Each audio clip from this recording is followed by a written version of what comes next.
ان میں اخلاق کو بنایا گیا، ان میں اخلاق کو وضع کیا گیا تاکہ انسان کو یہ پتہ چل سکے کہ روح کے اوپر کون کون سے امراض حملہ آور ہو سکتے ہیں اور روح کو ان امراض سے بچانے کا طریقہ کیا ہے، یا اگر کوئی مرض لاحق ہو جائے روح کو تو بھی اس کا وہ علاج کس طرح سے کرے گا۔ تو کل کی گفتگو جہاں تک پہنچی تھی وہیں سے آج آگے بڑھیں گے عبارت میں، کہ جس میں یہ بیان کیا جا رہا تھا کہ جسم اور روح یہ دونوں الگ الگ چیزیں ہیں۔ تو اس کی دلیل کے طور پر بعض باتیں مصنف پیش کر رہے، وہ والی عبارت پہلے دیکھ لیتے ہیں، اور اس کے بعد جو ہیں وہ نفس اور روح کو پسند آنے والی چیزیں کیا کیا ہیں اور ان کے لیے ناپسندیدہ چیزیں کیا کیا ہیں اس کا بیان آئے گا۔ تو عبارت صفحہ نمبر 28 سے ہیں۔ بسم اللہ الرحمن الرحیم۔ پہلا فرق جو بیان کر رہے ہیں جسم اور روح کا، اور اس بات کو بیان کرنے کے لیے کہ جسم الگ چیز ہے اور روح الگ چیز ہے، کہ ان النفس تختص بما لا یرائم الجسم من امور الالہیت والمعارف الحقیقیت، کہ یہ بات تو طے شدہ ہے کہ جسم جو ہے وہ والی لذت حاصل نہیں کر سکتا کہ جو نفس حاصل کرتا ہے امور الہیہ میں سے اور معارف حقیقیہ میں سے۔ جسم کو بعض اوقات اس مقام پہ تکلیف ہو رہی ہوتی ہے جبکہ روح کو لذت حاصل ہو رہی ہوتی ہے۔ جب انسان کھڑا ہو کے ایک طویل زیارت پڑھ رہا ہو تو ان کے الفاظ پہ غور کرنے کے ساتھ ساتھ روح جو ہے وہ لذت محسوس کر رہی ہوتی ہے، مگر پاؤں جو ہے وہ تھک رہے ہوتے ہیں۔ تو ضروری نہیں کہ جس چیز سے لذت روح کو آتی ہے اسی سے لذت جسم کو بھی آئے۔ اس کا مطلب جسم الگ چیز ہے اور روح الگ چیز ہے، اس کی لذت الگ ہے، اس کی لذت جو ہے وہ الگ ہے۔ کہ اذا ریب فی الحقۃ الکلیۃ والذوات المجردۃ النوریۃ، کہ اذا ریب فی ما یحصل لبعض النفوس صافیۃ عن شوائب الطبیعۃ من البہجۃ والسرور بادراک العلوم الحقۃ الکلیۃ والذوات المجردۃ النوریۃ القدسیۃ، کہ یہ بات طے شدہ ہے کہ جو بعض پاک و پاکیزہ لوگوں کو یا ان لوگوں کو کہ جنہوں نے اپنے نفس کی صفائی کی ہے ان کو جو مراتب حاصل ہوئے، وہاں پہ اس بات کا لحاظ نہیں کیا گیا کہ ان کو یہ مراتب حاصل ہوئے اس وقت کہ جب ان کا جسم بھی قوی تھا۔ جسم کا کوئی تعلق نہیں ہے۔ ہو سکتا ہے کہ مثلا جو ہے ایک بالکل لاغر آدمی روحانی اعتبار سے بہت قوی ہو، اور ہو سکتا ہے جسمانی اعتبار سے بہت مضبوط اور پہلوان آدمی پروردگار کا نافرمان ہو۔ تو جسم اور روح کا ایسا کوئی رشتہ نہیں ہے کہ جسم قوی ہوگا تو روح بھی قوی ہوگی، اور جسم ضعیف ہوگا تو روح بھی ضعیف ہوگی، اس کا آپس کا کوئی ربط نہیں ہے۔ تو نفوس صافیہ وہ افراد کے جنہوں نے اپنے نفس کو پاک کیا ہوا ہے، انہوں نے جو مقامات حاصل کیے اس میں جسم کی دخالت اس انداز سے نہیں ہے کہ جسم قوی ہو تو ہی روح جو ہے وہ قوی بنے گی۔ البتہ یہ بات اپنے مقام پہ آئے گی کہ اس سے کوئی یہ مثلا ذہن میں نہ لے آئے کہ اس کا تو مطلب جسم کی طرف کوئی توجہ دینے کی ضرورت ہی نہیں ہے۔ اس لیے کہ جسم جو ہے گاڑی ہے جس میں انسان سفر کرتا ہے، تو اب اگر انسان اپنی گاڑی کو صحیح نہیں رکھے گا تو راستے میں خراب ہو جائے گی، تو سفر آگے نہیں بڑھ سکے گا۔ تو جسم مضبوط ہوگا تبھی روحانی سفر آگے بڑھ سکے گا۔ اگر جسم بیمار ہے تو بستر پہ بیماری کے طور پہ پڑا ہوا ہوگا تو کہاں سے نماز شب کے اٹھ سکے گا؟ تو جسم کی طرف عدم توجہ ہی نہیں دینی ہے۔ یہاں پہ جو نقطہ بیان کیا جا رہا ہے وہ یہ ہے کہ جسم الگ چیز ہے اور روح الگ چیز ہے، دونوں آپس میں لازم ملزوم نہیں ہے۔ اس کا ہرگز یہ مطلب نہیں ہے کہ جسم کی طرف توجہ ہی نہیں دینی ہے، جسم کی طرف اس حد تک تو توجہ دینی پڑے گی تاکہ مثلا یہ اس قابل رہے کہ اس کے اوپر روح سوار ہو کے اپنا سفر جو ہے وہ آگے بڑھا سکے۔ کہ اندر قوت جسمیت الباطن لا تکتسب العلوم الا من طریق الحواس الظاہرہ۔ ایک اور فرق بتا رہے ہیں کہ ہم دیکھتے کہ جسم فقط محسوسات کو درک کر سکتی ہے، کہ جو حواس خمس ہیں اسی کے ذریعے سے جسم جو ہے باتوں کو سمجھ پاتی ہے، مگر روح کے لیے ایسا نہیں ہے۔ ہم جسم کے ذریعے سے فقط ان امور کو محسوس کر سکتے ہیں کہ جو واقعی وجود رکھتے ہیں، مگر ہم روحانی طور پہ بسا اوقات ان چیزوں کو بھی درک کر لیتے ہیں کہ جس کا ظاہر میں وجود نہیں ہوتا ہے۔ جیسے بہت سی فرضی باتیں کہ ہم فرض کریں کہ ایسا پرندہ ہو کہ جس کے 10 پر ہوں، تو خارج میں نہیں ملے گا ہمیں، وہ تصور کرنے میں ذہن میں لا سکتے ہیں، اس میں کوئی پرابلم نہیں ہے۔ اس کا مطلب اندر کا وجود الگ ہے، باہر کا وجود الگ ہے۔ اگر دونوں وجود ایک ہی ہوتے تو جو چیز جسم کے سامنے نہیں آ سکتی وہ روح کے سامنے بھی نہیں آنی چاہیے۔ تو یہ ایک اور فرق بیان کیا ہے کہ ان نشاہد ان البدن وقواہ یضعفان فی افعالہما و آثارہما۔ کہتے اسی طرح سے ہم دیکھتے کہ جسم عمر بڑھنے کے ساتھ ساتھ جو ہے وہ کمزور ہوتا جاتا ہے، جبکہ روح میں کیا ہوتا ہے، اگر وہ نیک راستے پہ چلتا ہے تو عمر گزرنے کے ساتھ ساتھ کیا ہوتی ہے، وہ مضبوط ہوتی جاتی ہیں۔ جوان آدمی جسمانی اعتبار سے زیادہ قوی ہوتا ہے، مگر روحانی اعتبار سے وہ اتنا قوی نہیں ہوتا ہے جتنا ایک نیک بوڑھا آدمی ہوگا، اگرچہ وہ جسمانی اعتبار سے وہ ذاکر ہوگا۔ تو اگر جسم اور روح ان دونوں کا فرق نہ کیا جائے تو پھر ہمیں دیکھنا پڑے گا کہ جب جسم قوی ہو اس وقت روح قوی ہو، جب جسم ضعیف ہو اس وقت روح ضعیف ہو، مگر ایسا نہیں ہے۔ تو ان نشاہد کہ ہم خود دیکھتے ہیں ان باتوں کو کہ ان البدن وقواہ، کہ بدن اور اس کی قوت جو ہے ضعف ہوتی جاتی ہے اپنے افعال اور اپنے آثار میں، جبکہ وہ نفس و تقوی فی ادراکاتہا و صفاتہا، مگر نفس جو ہے وہ قوی ہوتا جاتا ہے اپنے ادراکات میں اور اپنی صفات میں۔ کہ ایک صدق کی صفت جو جوانی کے عالم میں ہوتی ہے کہ سچائی کی عادت پڑ گئی، سچ بول رہا ہے، مگر وہ صفت بڑھاپے میں اور قوی ہو جاتی ہے۔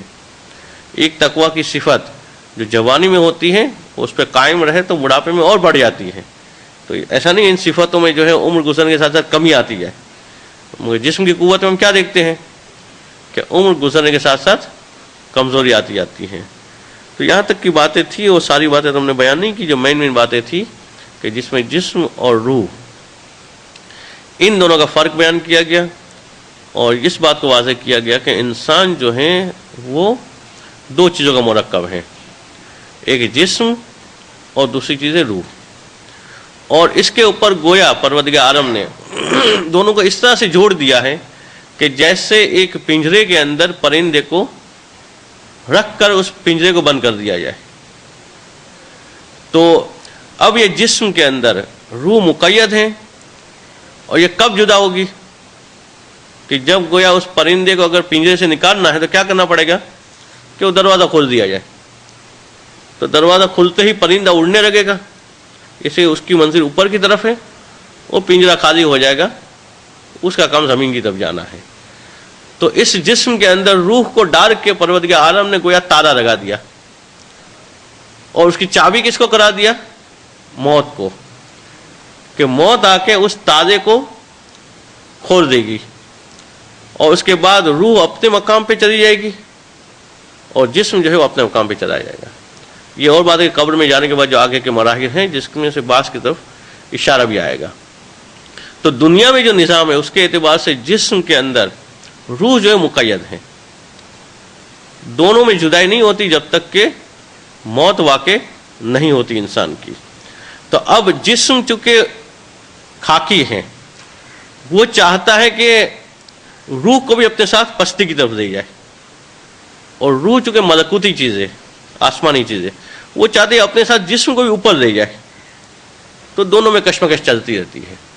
روح چاہتی ہے کہ اس کو اوپر لے جائے انسان کو، جسم چاہتا ہے کہ اسے نیچے اور زمین میں دفن کر دے۔ یہ جدوجہد چلتی رہتی یہاں تک کہ موت آ جائے، جس کو یقین کا نام سے بھی تعبیر کیا گیا کہ حتی عطا کر یقین، کہ موت آنے تک یہ کشمکش باقی رہتی ہے۔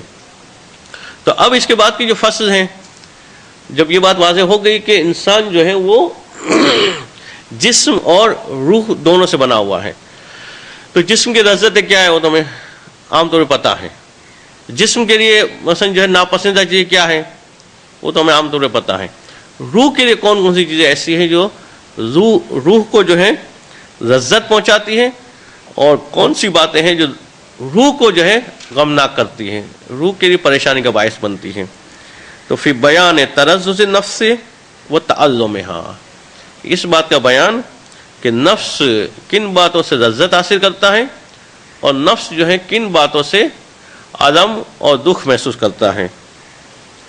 کہ اذا عرفت تجرد النفس و بقاءها ابدا، جب آپ کو یہ بات پتہ چل گئی کہ نفس جو ہے وہ مجرد ہے اور اسے ہمیشہ رہنا ہے.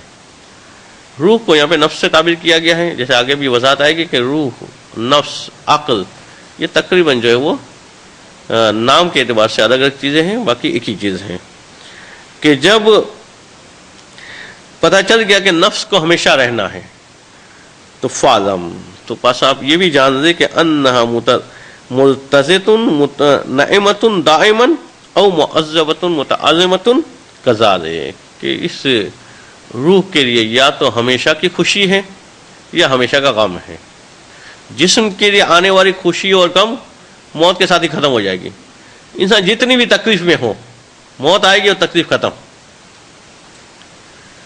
تو اگر انسان کو کوئی ایسا مرض لاحق ہوا ہے جس کی وجہ سے تڑپ رہا ہے بستر پہ، تو ایسا نہیں کہ مرنے کے بعد بھی وہ تڑپے گا، وہ جسمی تکلیف ختم ہوگی. مگر انسان کو روحانی مرض لاحق تھا جس کی وجہ سے وہ اندرونی طور پہ جل رہا تھا، تو مرنے کے بعد روح تو نہیں مری، تو وہ والی کیفیت اس کی جاری رہے گی، وہ تکلیف اس کی جاری رہے گی. تو روح کے لیے لذت بھی دائمی ہے اور اس کی تکلیف بھی جو ہے وہ دائمی ہے. وَإِتِّزَازُهَا يَتَوَقَّفُ عَلَى كَمَالِهَا الَّذِي يَخُصُّهَا، کہ روح لذت کیسے حاصل کر سکتی ہے؟ کہتے اس کمال کو حاصل کرنے کے ذریعے سے کہ جو روح کے لیے خاص ہے. جب روح اس کمال کو حاصل کرتی رہے گی تو لذت حاصل کرتی رہے گی. وَلَمَّا كَانَتْ لَهَا قُوَّتَانِ، اور جب جو ہے روح کے لیے دو قوتیں، النظریت والعملیت، ایک قوت نظری ایک قوت عملی. آگے جگہ تفصیل سے بحث آئے گی عقل عملی اور عقل نظری کی. عقل نظری کو یہاں پہ بطور نظری قرار دیا ہے اور عقل عملی کو عملی قرار دیا گیا کہ انسان کے اندر دو قوتیں پائی جاتی ہیں. ایک قوت عقل کی وہ ہے کہ جو غور و فکر کرتی ہے اور پھر فیصلہ کرتی ہے کہ کیا انسان کو کرنا چاہیے اور کیا نہیں کرنا چاہیے. اور دوسری قوت عملی ہے کہ جب وہ فیصلہ کرنے کے بعد قوت عملی کو مثلا جو ہے حکم دیتی ہے کہ ایسا کرنا چاہیے، تو قوت عملی پھر وہ کام جسم کے اعضاء اور جوارح سے کرواتی ہے. تو یہ دونوں قوتیں عملی اور نظری، جس کی تفصیل گفتگو آگے آنے والی ہے، اسے یہاں پہ زیادہ وضاحت کی ضرورت نہیں ہے. تو فکمال قوت نظریت الاحاطۃ بحقائق الموجودات بمراتبها، تو قوت نظریہ کا کمال یہ ہے کہ انسان جو ہے موجودات کی حقائق کا احاطہ کرے بمراتبها، اس کے تمام مراتب کے ساتھ، کہ موجودات پر غور و فکر کرے، موجودات کو جانے، اور پھر یہ بھی جانے کہ ہر موجود اپنا ایک رتبہ رکھتا ہے، تو وہ کس رتبے پہ فائز ہیں. موجودات میں وہ اس جگہ سے آغاز کر سکتا ہے کہ جہاں پہ وہ وجود والی چیز جان ہی نہیں رکھتی، پھر اس کے بعد اس وجود پہ جائے گا کہ جس کے اوپر پاس جو ہے وہ نمو تو ہے. مثلا وہ چیز جو بالکل ہی بے جان ہے اس کو ہم کیا کہتے ہیں؟ جمادات. اس کے بعد تھوڑی سی نمو کی قوت ہے، اس کو کیا کہتے ہیں ہم؟ نباتات. اس کے بعد جس کے اندر یہ قوت بھی ہے کہ حرکت بھی کر سکے آگے، اس کو ہم کہتے ہیں حیوانات. پھر ہم دیکھتے ہیں کہ ایسا حیوان، ایسا ذی حیات کہ جس کو عقل بھی ہے، اس کو ہم کیا کہتے ہیں؟ انسان. تو ان تمام موجودات کا مشاہدہ کرے اور ہر ایک کو کیٹیگری وائز کرے اور دیکھے کہ پروردگار عالم نے کس موجود کے اندر کیا کیا قوت رکھی ہوئی ہے. والاطلاع علی جزیات غیر متناہیات بے ادراک کلیات، اور پھر اطلاع حاصل کرے جزیات کے بارے میں، مگر جزیات تو غیر متناہیہ ہیں. دنیا میں مثلا کروڑوں چیزیں پائی جاتی ہیں، ہر چیز کا انسان کیسے احاطہ کرے گا؟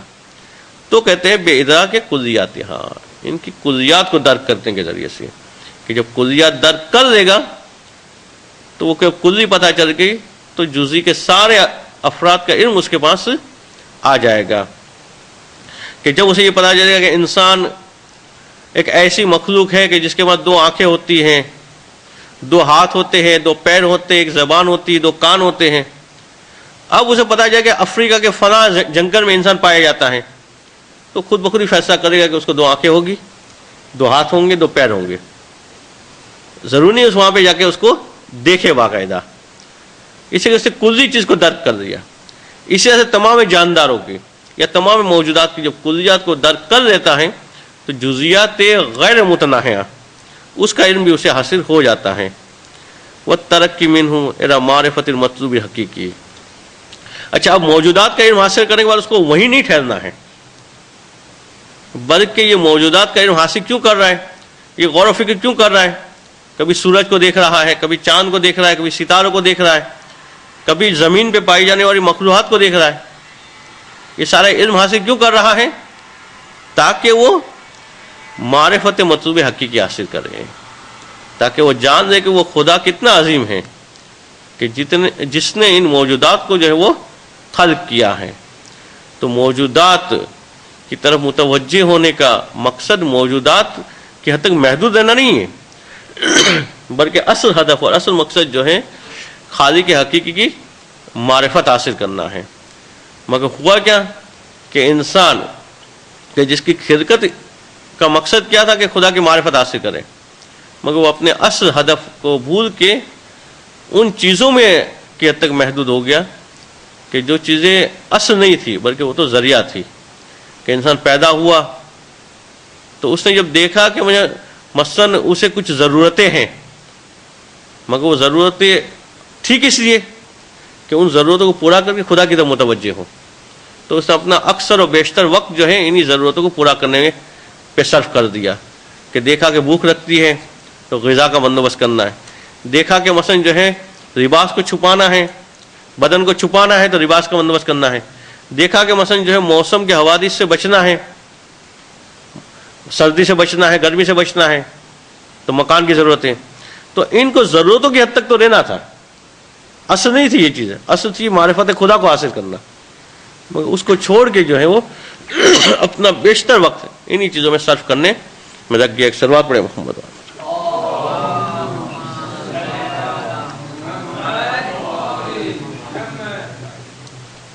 تو موجودات کی طرف نگاہ کرنا اس لیے نہیں کہ موجودات کے حد تک محدود ہو جائے، بلکہ یہاں سے وہ ترقی کرے الی معرفت المطلوب حقیقی و غایت الکل، اور ہر چیز کی انتہا کہ جس سے آگے بڑھ کے کوئی چیز نہیں ہے، کہ حتی یصل الی مقام التوحید ویتخلص عن وساوس الشیاطین ویطمئن قلبہ من نور العرفان، کہ یہاں تک کہ وہ مقام توحید تک متصل ہو جائے، کہ جان لے کہ ان تمام موجودات، ان تمام مخلوقات کا خالق جو ہے وہ وحدہ لا شریک ہے، اور پھر اپنے آپ کو اس خدا کے لیے خالص کر دے اور اپنے تمام اہداف اور مقاصد کو اسی خدا کی طرف متوجہ کر دے، اور یہ سوچتا رہے کہ میں جو کچھ کروں گا اس کا ہدف اور مقصد فقط و فقط اس کی رضا ہو، یعنی یتخلص ہو، اپنے آپ کو خالص کر دے اور شیطان کے وسوسوں میں نہ آئے، کہ جس نے اس کو فقط مادی چیزوں کی حد تک محدود کر دیا تھا۔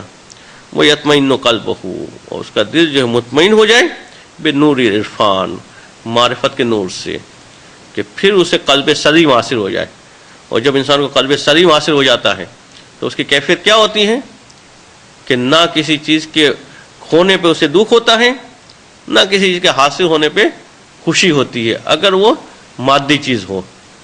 ہاں، اگر اس سے کبھی نماز شب چھوٹ جائے اس سے تو وہ افسوس کرتا رہے گا، یعنی افسوس کرنے سے مراد یہ کہ لوگوں کو بتاتا رہے آج نماز شب چھوٹ گئی، کہ لوگوں کو پتا چلے کہ میں بھی نماز شب پڑھتا ہوں، یعنی وہ دل میں جلتا رہے کہ آج مجھ سے کتنی بڑی خطا ہو گئی کہ مجھ سے نماز شب چھوٹ گئی، مثلا نہ اٹھ پایا، تو وہ والی چیز